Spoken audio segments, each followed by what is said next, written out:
पाकिस्तान से पक्की यारी पाकिस्तान के लिए ईरान ने आबनाए हरमज़ खोल दी।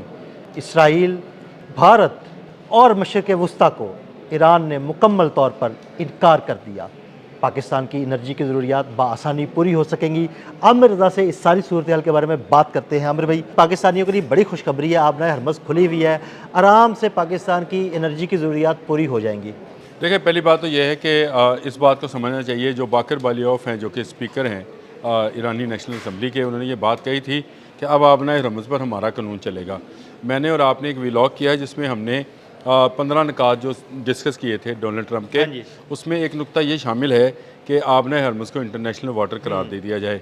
अच्छा, ये नुक्ता जो है ये किसी सूरत में अब काबिल अमल नहीं है, क्योंकि ईरान जो है मुकम्मल तौर पर इजारादारी रखता है आबनाए हरमज़ पे। उसके इस तरफ जो मिडल ईस्ट के ममालिक हैं, अब उनकी मजबूरी ये है कि वो या तो ईरान का साथ दें या गैर जानबदार हो जाए। तो ईरान ने तमाम उन ममालिक के लिए जो गैर जानबदार हैं उनके लिए आबनाए हरमज़ खोली है।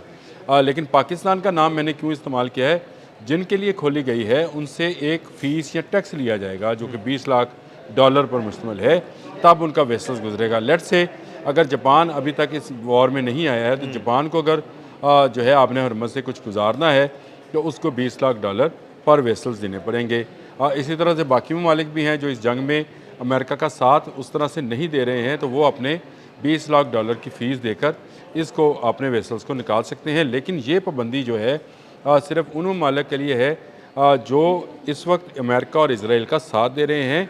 वो उनके लिए आपने सही लफ्ज़ इस्तेमाल किया कि आबनाए हरमज़ बंद है और बंद रहेगी। पाकिस्तान में जो मामला है, पाकिस्तान की पक्की यारी जो है वो ये है कि इनसे $20 लाख नहीं लिया जाएगा। अब आप अंदाज़ा करें, ज़बरदस्त खबर है ये तो। जी बिल्कुल ज़बरदस्त खबर है कि पाकिस्तान को अगर ये $20 लाख पे नहीं करने हैं, तो पाकिस्तान के लिए अगर कतर से गैस आती है या सऊदी अरब से तेल आता है तो उस पर ये ईरानी टैक्स जो है नाफिज नहीं होगा। और आमिर भाई, अगर ईरानी टैक्स नाफिज नहीं होगा तो ज़्यादा महंगी गैस या तेल नहीं होगा, और जो ममालिक ये एक्स्ट्रा टैक्स दे रहे हैं $20 लाख का, वहाँ पर अगर तेल और गैस जाती है तो वहाँ पर कीमतें ज़्यादा बढ़ जाएंगी। ठीक है, मुझे सबसे ज़्यादा खुशी ये है कि भारत को जो है, भारत को एक गैस का वेसल्स गुजारने दिया गया, $20 लाख लिए गए। लेकिन अब उनके लिए भी शायद ये शर्त जो है ख़त्म कर दी जाए और उनको उन ममालिक में शरीक कर लिया जाए जो इसराइल का साथ दे रहे हैं ईरान पर हमलावर होने के लिए। और उसकी बुनियादी वजह जो है मोदी का वो मकरूह चेहरा है जो इसने इसराइल जाकर अपना ईरान को दिखाया था और और वो कहा चेहरा था, दिखाया था और अगले ही दिन ईरान पर अटैक हो गया। नहीं उसने उसमें उसकी पार्लियामेंट से जो खिताब है उसको ज़रा सुनिए, जो मोदी ने खिताब किया है। उसने कहा जो इसराइल का दुश्मन है वो हमारा दुश्मन है, बिल्कुल। जो इसराइल का दोस्त है वो हमारा दोस्त है। असल में यानी वो इसका मतलब है कि ईरान आपका दुश्मन हुआ ना। असल में वो अमेरिका पर जो टैरिफ अमेरिकन ने इंडियंस पर लगाया था उसके जवाब में ये बात कह रहा था, और जो रशियन ऑयल की सहूलत उसको हासिल थी उसको जारी रखने के लिए ये बात कह रहा था। लेकिन नेतन्याहू कुछ और सोच कर बैठा था। उसने जैसे ही ये बयान हुआ, मोदी वहाँ से उड़ा, तो उसने उसके बाद ईरान पर हमला कर दिया। और ईरान इसी को लेकर ये समझ रहा है कि ये समझ क्या रहा है, ये हकीकत भी है कि इस पूरे हमले की जो मनसूबाबंदी है उससे मोदी ना सिर्फ आगाह था बल्कि मोदी उस मनसूबाबंदी में शामिल था। अब आ जाए मिडल ईस्ट की तरफ, तो मिडल ईस्ट का सारा कारोबार ही तेल और गैस बेचने पे है। उनके पास और कोई ऐसी प्रोडक्ट नहीं है जिसको बेचकर वो पैसा कमा सकें। एक उनके पास टूरिज़्म थी, वो गई क्योंकि वहाँ से वहाँ पर अटैक हुए हैं, वो तो तबाह बर्बाद होगी ना। मैं स्टोरी पढ़ रहा था कि उनके 2 जहाज़ जो हैं वो भी तबाह हुए हैं, जिसकी मुझे शायद अंदाज़ा नहीं था। एक एयरबस है और एक और जहाज़ जो सऊदी अरब का है वो भी तबाह हुआ है दुबई के एयरपोर्ट पर। दुबई के एयरपोर्ट पे हमले भी तो हुए हैं ना। दुबई के एयरपोर्ट पर जो हमले हुए हैं, और जो अभी रिसेंटली हमला किया गया है वो कुवैत के एयरपोर्ट पर किया गया है, और वहाँ भी सुना है कि भारी नुकसान उठाना पड़ा है। कुवैती हकाम का जो है उसमें ट्वीट भी है कि उन्होंने अपनी एयर स्ट्रिप जो है वो बंद कर दी है, यानी पैसेंजर प्लेन्स के लिए जो आम हालात में चलाई जाती है। अब आ जाएँ आबनाए हरमज़ पे, तो आबनाए हरमज़ जो है पाकिस्तानियों के लिए ये खुशखबरी है।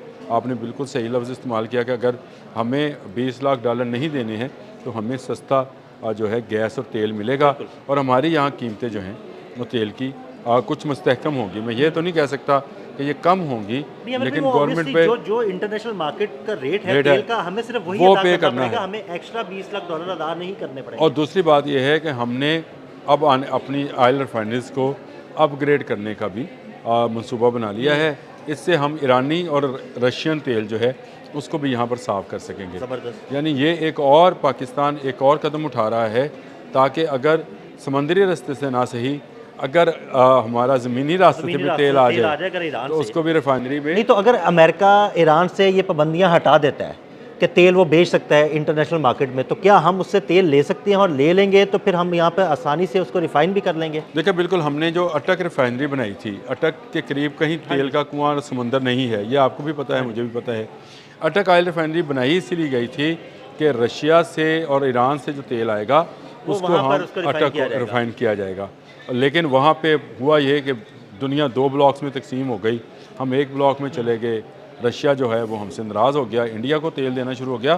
ابھی بھی پاکستان کے پاس یہ اچھا موقع ہے کہ پاکستان اپنی آئل ریفائنریز کو، خاص کر جو بلوچستان کے ساحل کے قریب آئل ریفائنری اگر موجود ہے، اس کو اگر تیار کرے تو ایران سے اس راستے سے اور ٹرین کے راستے سے رشیا سے بھی آئل آ سکتا ہے. تو پاکستان کو یہ تمام راستے ابھی کھولنے ہوں گے. اس وقت پاکستان ایک مرکزی حیثیت حاصل کر گیا ہے کیونکہ امریکہ کو پاکستان کی ضرورت ہے اس جنگ سے باہر نکلنے کے لیے. بھائی اسی سے جڑا میرا سوال ہے کہ امریکہ کو ضرورت ہے پاکستان کی اس جنگ سے باہر نکلنے کے لیے، اور مذاکرات کی باتیں بھی ہو رہی ہیں، اور یہ باتیں ہو رہی ہیں کہ مذاکرات اسلام آباد میں ہو رہے ہیں. تو کیا مستقبل میں پاکستان اپنی یہ جو حیثیت ہے عالمی دنیا پر اس کو استعمال کر سکتا ہے، اور اس کو استعمال کرتے ہوئے رشیا سے اور ایران سے تیل خرید سکتا ہے؟ دیکھیں پہلی بات تو یہ ہے کہ ذرا سمجھے، بہت سارے اخبارات نے بشمول انٹرنیشنل میڈیا نے کہا کہ ترکی اور مصر بھی اس میں شامل ہے یہ جو مذاکرات ہو رہے ہیں. لیکن آپ کو کہیں طیب اردوان کا کسی کو فون ہوتا نظر آیا؟ نہیں، بالکل بھی نہیں. آپ کو مصر کے کسی سربراہ کا کسی دوسرے سربراہ کو ٹیلی فون نظر آیا؟ لیکن خبر دینا بڑی آسان ہوتی ہے. اس وقت ون اینڈ دا اونلی اگر کوئی کنٹری ہے تو وہ پاکستان ہے. دو خبریں ہمارے سامنے آئی تھی کہ جی فیلڈ مارشل کا اور ٹرمپ کا رابطہ ہوا، اسی طرح ہمارے ڈپٹی پرائم منسٹر کا اور ایرانی وزیر خارجہ کا رابطہ ہوا، اور اسی طرح ہمارے وزیر اعظم کا مسعود پزشکیان سے رابطہ ہوا. ٹیلی فونک رابطہ تھا. یعنی ہم نے ایک طرف ڈونلڈ ٹرمپ کو جو ہے انگیج کیا مذاکرات کے لیے، اور دوسری طرف مسعود پزشکیان کو کیا تاکہ ان دونوں کا، اور اسی لیے یہ خبریں جو ہیں آپ کو نظر آتی ہیں سارے اخبارات کے اندر کہ اگلا دور جو مذاکرات کا ہوگا شاید اسلام آباد کے اندر ہو. انشاءاللہ. یہ بڑی خبر ہے. لیکن اس کے باوجود پاکستان کا آپ نے کہا کہ حیثیت برقرار رکھے گا. دیکھیں آپ کا جیسچر بتاتا ہے کہ آپ کس حیثیت میں زندہ ہیں. آپ اس وقت 2 بڑے بلاکس کو آمنے سامنے بٹھانے کے قابل ہو گئے ہیں، اور اس وجہ سے ہوئے ہیں کہ بھارت کو آپ نے شکست دی تھی، دنیا نے آپ کی طاقت کو تسلیم کیا.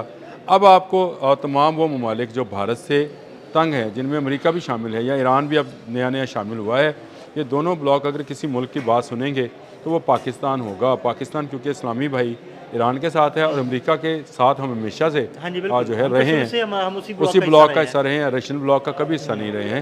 تو یہ دونوں طرف سے جو ہے مذاکرات اگر کوئی ملک کرا سکتا ہے تو وہ پاکستان ہے. یہ صرف اس جنگ کے لیے نہیں ہے. آپ دیکھیے گا آنے والے وقت میں اگر مڈل ایسٹ میں بھی کوئی ممالک کے اندر مسائل پیدا ہوں گے تو اس میں بھی پاکستانی ہی میڈیٹ. دیکھیں پاکستان نے مڈل ایسٹ کے سب سے بڑے ملک سعودی عرب کے ساتھ معاہدہ کر رکھا ہے، اور یہ پاکستان کی ایک الگ قوت ہے. آج بھی پرنس محمد بن سلمان نے جو ہے اگر ٹیلی فون کیا ہے تو وزیر اعظم شہباز شریف کو کیا ہے. میں نے یہ خبر ابھی دیکھی تھی، ان کو ٹیلی فون کیا ہے. تو اس کا مطلب یہ ہے کہ پاکستان ایک مرکزیت حاصل کرتا چلا گیا ہے. اور اگر آبِ ہرمز پاکستان کے لیے ایران کھول رہا ہے تو یہ کوئی بڑے اچنبے کی بات نہیں ہے، لیکن ہاں عوام کے لیے خوشخبری کی بات ہے کہ گورنمنٹ کی جو کوششیں ہیں اس کے نتیجے میں پاکستان کو تیل اور گیس کی وافر جو ہے ملتی رہے گی. اور آنے والے دنوں میں اگر ہم اپنی ریفائنریز کو جو ہے اپ گریڈ کر لیتے ہیں تو پھر ہمیں ایران سے یا رشیا سے تیل لینے میں بھی کوئی مسئلہ نہیں رہے گا. اور پاکستان جو ہے ایک ایسی صورتحال سے فائدہ اٹھا رہا ہے جب دنیا کے تمام ممالک کی نظریں پاکستان کے فیلڈ مارشل اور پاکستان کے وزیر اعظم. بہت شکریہ عامر بھائی. جی بالکل، عامر بھائی نے بڑی تفصیل کے ساتھ اس سارے معاملے پر روشنی ڈالی. مزید اپڈیٹس کے لیے ہمیں فالو کرتے رہیے. فی الحال کے لیے اجازت دیجیے گا. اللہ حافظ.